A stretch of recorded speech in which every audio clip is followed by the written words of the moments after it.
Сегодня у нас 5,5 месяцев, как мы заступили на должность градоначальника города. Это я всегда шутя говорю, устроился на работу. Это благодаря тому, что народ выбрал. Значит, какой было принято при Марии, когда мы пришли на работу, конечно, это и счет арестованный, где-то разблокировка нам нужна была около недели, это и не был произведен ямочный ремонт, это те основные вещи, которых мы остановились более долгое время. И самой большой проблемой для нашего города, которая нас забрала очень много сил и до сих пор забирает, это, конечно, уличная торговля. Вот этим мы всем занимались. Счет разблокировали мы недолго, это благодаря нашим хорошим налоговым поступлениям. В этом плане было сделано много предыдущими властями, в том, что действительно налоговые поступления в нашем городе идут не маленькие, наши горожане налоги платят и работают. У нас бюджет достаточный. Сегодня у нас остается проблема дальше также с уличной торговлей. И очень плохо, что мы очень много времени теряем на этом. Вот именно работники при Марии, когда мы должны заниматься вообще другими делами. У нас есть в городе очень много работы. И этот весь порядок портят несколько горожан. Скажем, несколько людей престарелого возраста, их человек 15, становятся перед рынком. И они торгуют и называют о том, что они сегодня, им нечего кушать, им нечего есть, но мы им говорим о том, что внутри рынка есть бесплатные для них места, рядом с другими такими же горожанами, которые у нас есть. Вот сегодня то, что мы сделали, но не до конца. Это я думаю, что на следующий год уже мы вынуждены будем прибегать и к штрафным санкциям, потому что у нас другого варианта не будет. И в городе, в первую очередь, что нас больше всего беспокоило, это, конечно, мусоросвалки. Потому что сегодня много говорится о культуре нашей нации, но забывается о том, что культура – это и чистота в городе, и вокруг нас чистота. Это не только красивые песни, которые нам сегодня дарят наши сотрудники и работники культуры, и те, кто воспитывает наших детей. В этом плане, конечно, достигнуто у нас по сравнению с другими городами, даже не только Республики Молдова, но даже если взять и Российскую Федерацию, и БРИЗ, в области культуры у нас, конечно, гораздо выше и уровень, потому что я посетил очень много городов, и много очень коллективов выступали перед, скажем, высшим руководством, которое на тот момент также приглашало, вот как мы приглашаем наших, но наша культура, она широко масштабно, она вовлекает в себя в разные национальности. Если взять муниципий Камрад, у нас сегодня около 80 только преподавателей, скажем, или те, которые получают заработные платы, те, которые воспитывают молодежь. Это и коллективы вдохновения, и Айгюль, там огромное количество, там, где занимаются дети. То, что нам нравится больше всего. Поэтому для развития культуры мы и до нас уделяли большое внимание, дальше мы будем развивать ту часть культуры, там, где воспитываются именно дети или подростки до 18 лет. Сюда мы будем выделять все средства, которые будут при Марии. Будем отправлять их и на концерты, которые будут приглашать их в другие страны, чтобы они себя могли показать. Будем вовлекать их и в дела нашего, на все мероприятия, которые являются городскими. Это и День города, и храм города. Наша задача, чтобы в наших праздниках участвовали те, которые воспитываются у нас здесь. Это наша культура. Что было сделано у нас еще по другим нашим муниципальным предприятиям? У нас сегодня мы уменьшили потери в Суканале, потому что в предвыборной кампании мы обещали людям снизить цены в первую очередь на канализацию. И цены снизить на воду и канализацию – это экономическим агентом. Потому что сегодня, когда мы констатируем цены 16 плюс 16, то не может быть канализация стоит столько же, сколько и сама подача воды. Поэтому сегодня мы уже имеем около 62% потерь вместо 70%. И уменьшились потери электроэнергии. Много делается в Суканале, сократили большое количество штатных единиц, которые также являются расходными для Суканала.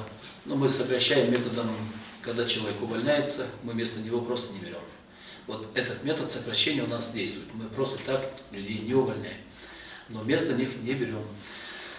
Сегодня, думаю, что с следующего года мы уже начнем понемножку опускать цены на канализацию. Может быть, она будет в подвале, по 4 доведем до уровня, у нас запланировано 16 лей в Баталии, около 10 лей канализация для физических лиц. Что Если говорить о экономических агентах, не может быть больше 30 лей стоимость воды для них и 20 лей канализации. Это мы должны сделать в течение следующего года. В течение до конца года мы должны решить эту проблему. Потому что в Суканале у нас сегодня есть еще очень много проблем по новым линиям, трассам. У нас город не весь охвачен сегодня водоснабжением. Есть несколько районов. Мы успели за эти 5 месяцев провести около 400 или 600 метров погонных новых трасс. Это мы сделали. На следующий год мы уже планируем, начиная с района геофизики, где самые большие потери воды, делать новые трассы, в том числе и локальные очистные сооружения.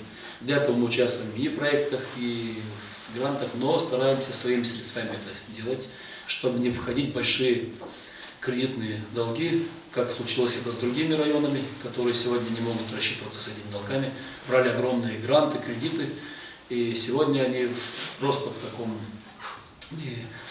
нехорошем положении находятся, экономическом. Если говорить сегодня о очистных сооружениях, нам удалось сегодня получить еще 2 миллиона лей на ремонт очистных сооружений с Министерства экологии, за что мы им очень благодарны, потому что за 5 лет было получено всего лишь 1,5 миллиона лей именно на ремонт очистных сооружений. Были получены другие средства с Министерства экологии, это на замену насосов, которые у нас были в Суканале, и на ремонт самого коллектора были средства. Также были средства получены на водоснабжение в районе Танка. Еще должны дополучить 1,5 миллиона лей, чтобы закончить полностью проект по водоснабжению района Танка. Что касается МПЖКХ, сегодня производится качественная уборка города. Если кому-то не нравится качественная уборка города, то если мы 5 дней не будем убирать город, это будет видно сразу, что город превратится в мусоросвалку. Это очень тяжелая работа, тогда, когда наши горожане не все соблюдают порядок в городе. Это каждый, многие по привычке, наверное. Одни находят причину в том, что мусорников нет, другие находят причину, что это привычка. И если проехаться вокруг нашего города, у нас было 20 мусоросвалок, сегодня их на 5 меньше стало, но это не все. Мы ждем весны для того, чтобы объем мусора уменьшился, чтобы нам было меньше сил затратили на то, чтобы убирать мусор. Сегодня, если брать мусоросвалку нашу, мы закупили технику уже, мы имеем свой трактор, за который уже не нужно платить аренду, мы только топливо заливаем, и трактор убирает на мусоросвалке. Сегодня объем поступаемого мусора увеличился в 2 или в 3 раза. Это в связи с тем, что люди перестали все-таки выбрасывать мусор вокруг города. Многие перестали. Сегодня, если мы уже говорим про мусор, буквально многие люди, наши камрачане, задают вопрос, куда выбрасывать навоз и вот такие органические мусор. Мы на сегодняшнем этапе разрешаем пока это выбрасывать вокруг города, потому что всю жизнь ГГУ занимались животноводством. Сегодня, если они начнут наполнять этим мусором наши контейнера, то увы, мы не осилим сегодня. Поэтому этот органический мусор, он еще может быть выброшен где-нибудь рядом. Он сгниет со временем. Главное, чтобы не выбрасывали мусор, где есть пластик, где есть именно тот мусор, который сотни лет не гниет. Поэтому в этом плане тоже сделано спасибо проекту USAID, который нам сегодня выделила 300 контейнеров, которые выделилось для того, чтобы могли убирать мусор. Сегодня мы используем эти контейнеры во всех улицах. Сегодня имеем 2 автомобиля МАЗ, которые также ездят и убирают мусор. Сегодня мы, конечно, есть впереди у нас еще закупка в планах на следующий год. Это уборочные техники, это подметальные машины, это ручной техники, которая без метелки сегодня убирается, потому что у нас сегодня 21 век на улице, и с метелкой в руках мы должны реже оживить людей. Есть специальная техника, это уличные пылесосы, они не так дорого стоят.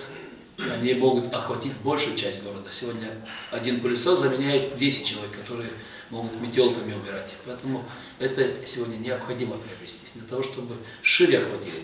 Если говорить о тех высотных домах, которые мы с этого года не хотим бесплатно убирать, оно так и будет, потому что перед лицом закона у нас все должны быть равны. У нас сегодня 104 дома высотных, это двухэтажных и 5-этажных, есть и 9-этажные. Почему-то 30 домов мы убираем, а 70 нет. И если мы убираем дома, так мы должны либо все убирать бесплатно, либо ни один из них. Поэтому, опять же, это социальная несправедливость. Если мы говорим сегодня о налоге на мусор 7 лей, который мы не увеличили вокруг нас и Чимшле увеличила, и все районы увеличили, мы его оставили так, как он есть. Потому что эти 7 лей уходят не туда, не за то, что мы убираем сегодня из дома, опустошаем контейнера или убираем улицы. Это налог на мусор. Это за то, что мы убираем центр города. Это мы содержим мусоросвалку. Это мы убираем вокруг города мусоросвалки. Это средства идут на это. Сегодня практически те контейнеры, которые мы вывозим сегодня, мы эту работу делаем бесплатно. А налог на мусор платит весь город. Для арифметики, если мы перейдем к арифметике, даже если 20 тысяч человек у нас сегодня будут оплачивать 7 лей, это 140 тысяч лей ежемесячно. Мы расходуем гораздо больше. Сегодня муниципы расходуют больше 200 тысяч лей. Поэтому сумма налога она не позволяет нам сегодня убрать весь город. Мы прибегаем к тем средствам, которые есть у нас в муниципе, которые мы собираем на благоустройство с других расходов, то есть доходов. С других доходов мы их расходуем на уборку этого мусора. Это все связано с МПЖКХ.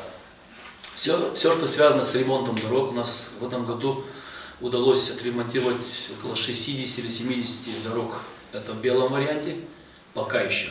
Также мы нашим избирателям говорили о инновационных системах ремонта дорог, которые появятся у нас весной. Мы не говорили с облаками, мы действительно это изучали. Мы ездили, весь мир работает сегодня на отвердителях грунта, на инфракрасном ремонте ямочном и на многих других нововведениях, которые есть в мире. Сегодня мы работаем еще по старой системе, но несмотря на это, даже на это, сегодня благодаря тому, что мы ввели контроль ямочного ремонта, который был в нашем городе, мы его сделали более обширно и гораздо дешевле. По сравнению, что было. Сегодня мы, даже зимний период, сегодняшний день у нас ремонтируется улица Новая. Мы проводим в зимний период ямочный ремонт. Там образовались огромные ямы на улице Новой и на улице Дубинина. Сегодня холодным методом мы отремонтировали буквально вчера и сегодня. Вот идет ремонт этих дорог. Это ямы, которые опять же проезжают и попадают в эти глубокие ямы. Вам для средств массовой информации тоже хорошая новость. Можете пойти снять, заснять и показать это. И весной, как я говорил, появится уже более экономичный метод. Это инфракрасный метод ремонта, когда мы запечатываем просто саму яму, которая методом нагревания. Не просто так, что мы убираем пыль, но не нагревая сам асфальт, мы не можем получить качественного ремонта этой ямы. Поэтому мы прибегаем к более дешевому, где идет рециклер, то есть сам старый асфальт превращается в новый асфальт, там где мы добавляем немного смолы всего лишь. И это оборудование стоит не так дорого. Это не такие огромные средства. Она окупает себя буквально за первый месяц работы вам. То есть эти методы будут с весны внедрены, потому что по-другому мы не сможем сегодня. У нас в городе, еще раз повторяю, 140 километров дорог. И если кто-то говорит, сколько денег нужно для ремонта какой-то дороги, нужно сразу представить себе, что их 140 километров. И она предвыборной кампании обещала от 2 до 4 километров новых дорог. Это наш бюджет осиливает, и он способен это сделать. Это мы будем делать. У нас сейчас пойдет реконструкция улицы Победы, мы запланировали. Если учесть ширину этой улицы, это минимум 2 километра подобных. Это будет площадка. То есть эти планы мы будем выполнять ровно то, что мы обещали нашим избирателям. Что говорить у нас, то, что нами было сделано для социально уязвимых слоев населения, было тоже очень много пропаганды, так как и выдавался тот же хлеб. Оно так и выдается дальше, никто не приостановил. Все соцвыплаты, которые нами, то есть были приняты в 2014 году на 2015 год, это не мы принимали, мы все выполняли четко согласно принятых решений муниципального совета. Это и выдача хлеба, и выдача дров той части населения. У нас иногда просто в обществе незнанию самой статистики многие люди услышали слово дрова, и они все появляются при Марии. То есть, но они не услышали, что слово дрова касается человек 250, которые дома находятся одни, нету рядом ни детей, нет рядом никого, и для того, чтобы этот человек не замерз дома, поэтому и Примария применяет какие-то меры, чтобы сохранить здоровье бабушки, дедушки или социально уязвимых слоев. У нас 5200 пенсионеров, 2500 инвалидов. Эту армию, если мы даже дадим по 2 сантиметра дров каждому, то это 7000 умножено на это 7 миллионов лей. Для этого, а у нас выделяется всего лишь около 1 миллиона лей, 650 тысяч лей это идет на выдачу хлеба малоимущим, и остальные мы раздаем кому помощь по 300 лей. Вот эти средства сегодня выдавала и до нас Приморье, и следующий год буду выдавать, потому что это те средства, которыми мы обладаем сегодня. То есть, если можно и больше выдать, но должны все платить налоги, все работать молодые. И совместные новые проекты, которые мы сегодня запланировали на следующий год. На следующий год у нас и те проекты, которые до нас были инициированы и начаты, мы их продолжаем. Ни один из проектов сегодня не приостановлен. И то, что связано с проектами ТИКа, это турецкая организация, это строительство круглосуточного детского садика. Это и строительство самого колледжа. Мы просто поменяли его место напротив озера, ранее он был в другом месте. Потому что так захотела турецкая сторона, которая вкладывает, инвестирует в этот проект. И оно продолжается. Сегодня есть намерение строительства нового отеля, которого у нас не хватает, из целого комплекса. Сегодня есть, на весну у нас ожидается строительство бассейна крытого. Это уже наши отечественные инвесторы. Нашли мы еще и инвесторов наших отечественных, которые вкладывали до сих пор в другие страны, даже Германию. Мы сегодня привлекаем их. Это очень невидные, то есть не знаменитые инвесторы, но очень богатые. Они имеют в Германии создали 400 рабочих мест. Это наш Гагауз, отсюда выходит из Камрата. Сегодня человек изъявил желание вкладывать в свой родной город. Я не буду назвать пока имя, но моя задача и наша задача в Приморье находить в первую очередь своих инвесторов, те, которые здесь родились, которые корнями здесь.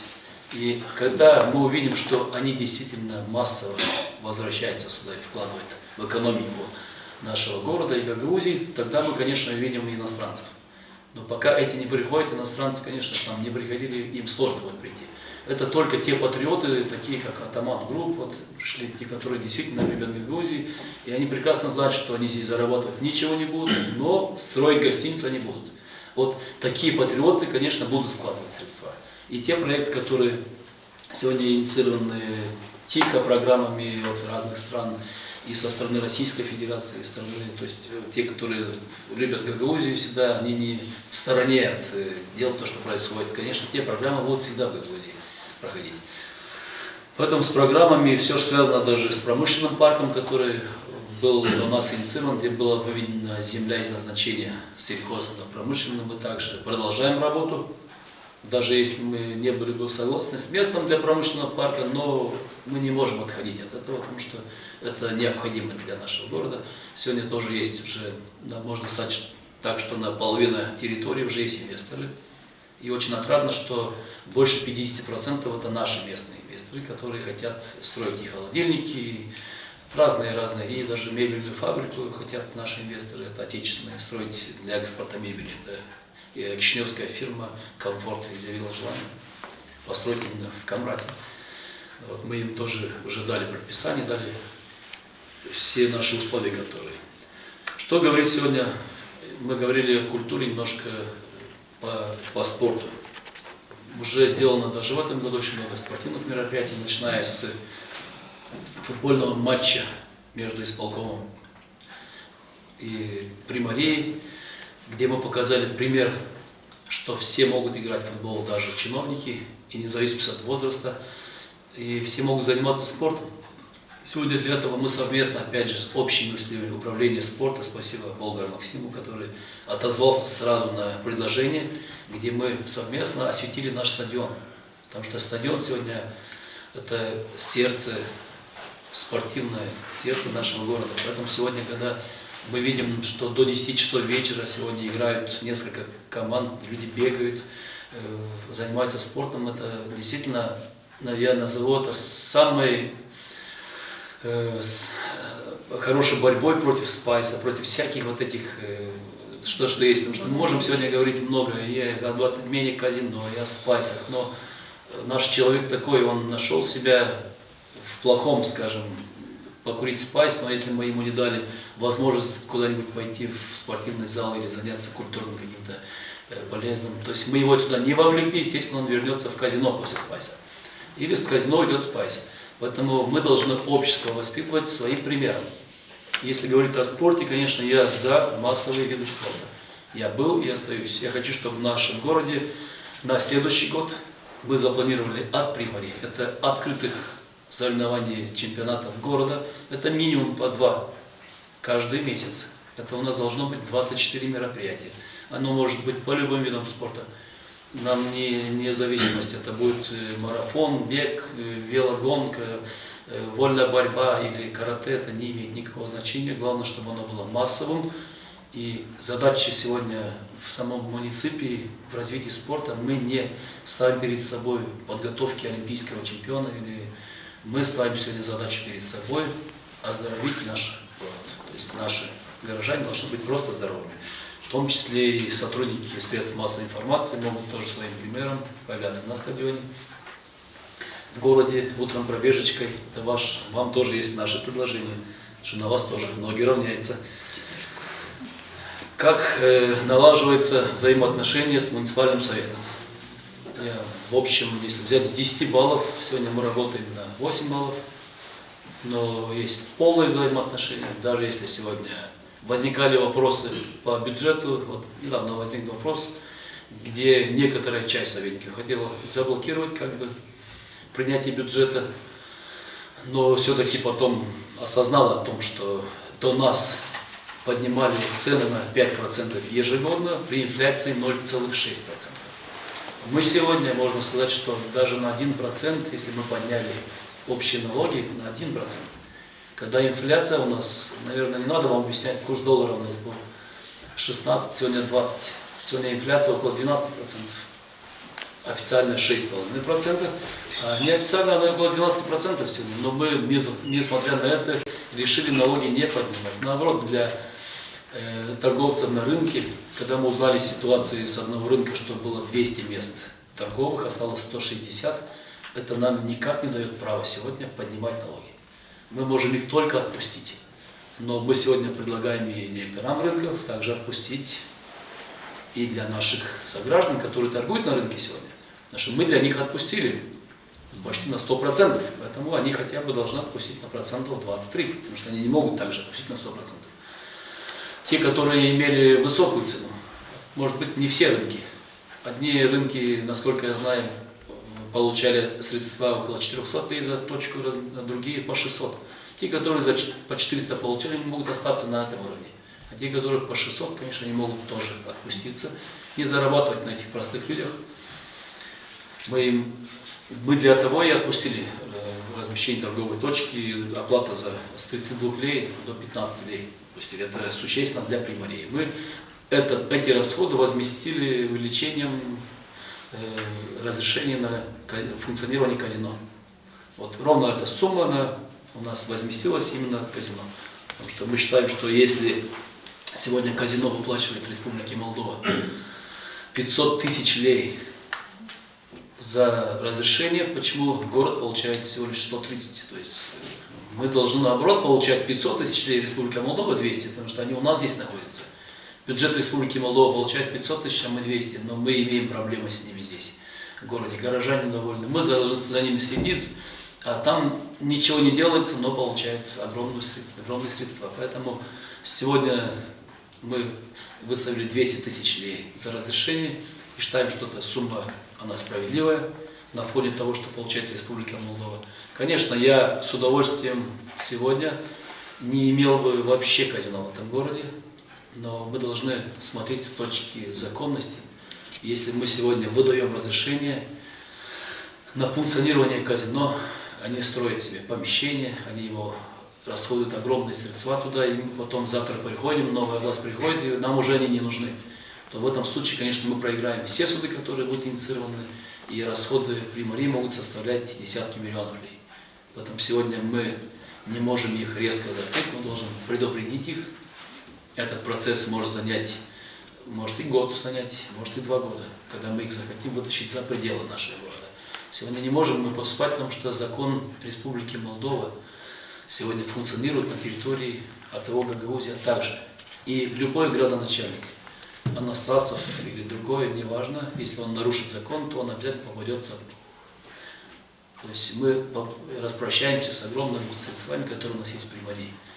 Поэтому сегодня на таком этапе мы приняли Если мы сегодня говорим, как налажена работа с исполкомом Гагаузии, ну, наверное, сегодня такого хорошей налаженной работы, наверное, не было последние, можно сказать, что 25 лет. Сегодня мы довольны работой и исполкома, и Народным собранием. И думаю, что исполком и Народным собранием также довольны работой всех примарей, не только примара муниципа Камрад. Сегодня мы собираемся ежемесячно на день примарей, на час примарей, вместе с Башканом. И я, по крайней мере, вижу спокойно, обстановка рабочая, там, где все открыто. Даже если речь идет о каком-то распределении каких-то средств, все прозрачно. Сегодня нет претензий ни у одного примара на распределение. Сегодня, в этом плане сегодня я считаю, что достигнута очень хорошая работа, и мы работаем спокойно. Я не могу себе представить, чтобы иметь такие проблемы здесь в городе, еще иметь проблемы со стороны исполкома или Народного собрания. Поэтому я благодарен всем, кто участвует в этой работе, и Башкану, и Народному собранию, всем депутатам, потому что у нас именно такая налаженная работа, и нам легко работается. Думаю, что о проделанной работе можно еще говорить долго-долго, но все-таки срок небольшой, 5 месяцев. У нас, слава Богу, что и долгов стало гораздо меньше. Надеюсь, на следующий год мы уже запланировали, у нас есть программа выполнения многих дел. Мы сделали саму программу развития нашего города. Потому что без программы сложно развивать город. Это в первую очередь техническое оснащение. То есть любые статьи расходов, если мы говорим о благоустройстве города, мы должны уменьшать сами расходы не тем, что мы уменьшаем объем работы. Объем работы мы должны увеличивать, а расход на выполнение данной работы должен уменьшать. Это наша приоритетная задача, потому что можно собирать налогов бесконечно, но если мы не можем экономно выполнять какие-то работы, то мы даром это делаем, даром собираем у наших горожан. Поэтому вот это наша самая приоритетная задача, которая есть сегодня здесь. И, конечно, главнейшей задачей – это создание рабочих мест. Мы в этом плане тоже имеем огромные наработки с исполкомом Гагаузии вместе с управлением экономики. Мы уже, я даже не буду называть это единым налогом, потому что он не совсем единый налог. Мы уже назвали его по-другому. Понятная система налогообложения.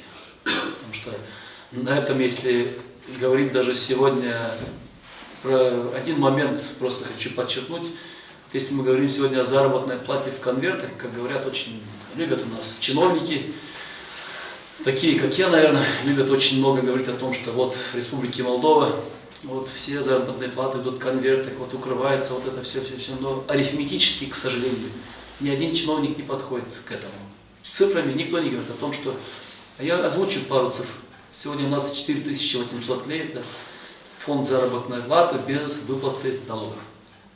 Вот мы себе представим, по Республике Молдова он средний. 4800 лей. Запомните эту цифру. Она в Республике Молдова не может быть выше, потому что наш валовой доход на душу населения около $3000. Естественно, что выше этого зарплата наша не может быть. Сегодня, если мы начинаем отчислять государству налоги, то мы с 4800 лей на руки выдаем работнику, сотруднику, если мы занимаемся производством, это я говорю для средств массовой информации, 2000 лей. Значит, сегодня, если мы исчисляем от общей суммы, это 65%, потому что в заработную плату для производителей товаров входит и НДС. Сегодня, если мы начислили, удержали все удержания, то на себестоимость продукции мы всегда закладываем заработную плату. После этого в конечном счете мы являемся плательщиками НДС, естественно, что автоматически и заработная плата получает еще 20% НДС, которые ничем нельзя заменить. Если мы товары покупаем с НДС, то заработную плату мы выдаем отсюда. И сегодня, когда мы считаем уже по-нормальному, когда мы 2000 лей озвучиваем для того, чтобы мы выплатили заработную плату, то мы умножаем на 140%, чтобы получить 4800. И правильнее было бы назвать, что наша заработная плата сегодня облагается налогом в 140%. Если какие-то экономисты со мной хотят поспорить, любого ранга я им приду и докажу это на бумаге.